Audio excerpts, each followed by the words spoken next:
হলো অজু ছাড়া মোবাইল স্ক্রিনে স্পর্শ করে কোরআনে কারীম পড়া জায়েজ আছে কি না।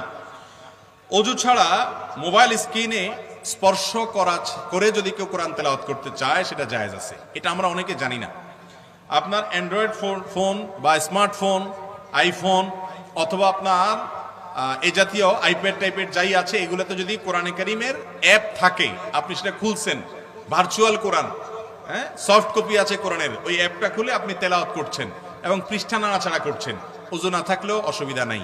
কারণ কোরআনে কারীম ওযু ছাড়া স্পর্শ করা জায়েজ নাই। এর মানে হলো কোরআনে কারীমকে সরাসরি ওযু ছাড়া ধরা জায়েজ নাই, কিন্তু কোনো কিছুর আড়াল থেকে ধরা কি আছে, জায়েজ আছে।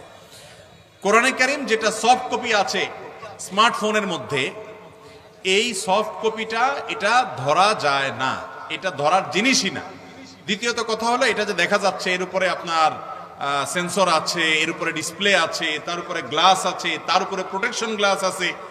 অতএব এত আড়াল থাকলে তার উপর দিয়ে কোরআন ধরলে সেটা ওযু না থাকলেও অসুবিধা নাই। যদিও ওযু অবস্থায় তেলাওয়াত করা অবশ্যই ভালো, কিন্তু স্মার্টফোনে কোরআন তেলাওয়াত করতে ওযু থাকা আবশ্যক নয়। অনেকে এটা জানেন না। সরাসরি কোরআন ধরা ওযু ছাড়া এটা গুনাহের কথা, এটা জায়েজ নাই। এবং এ বিষয়ে সালাফ থেকে অসংখ্য বর্ণনা আছে। এটা নিয়ে অনেকে দ্বিমত করে, এটা সঠিক না। কোরআনকে সরাসরি ধরতে পারবেন না, কিন্তু কথার কথা আপনি একটা কাপড় দিয়ে ধরলেন, অথবা শোকেসের ভিতরে কোরআন আছে, শোকেসের উপরে আপনি হাত রাখলেন, গ্লাসের উপরে, কোনো অসুবিধা নেই, জায়েজ আছে। ঠিক একইভাবে স্মার্টফোনের ভেতরে কোরআন আছে, আপনি উপরে হাত দিলেন, তাতেও কোনো অসুবিধা নাই।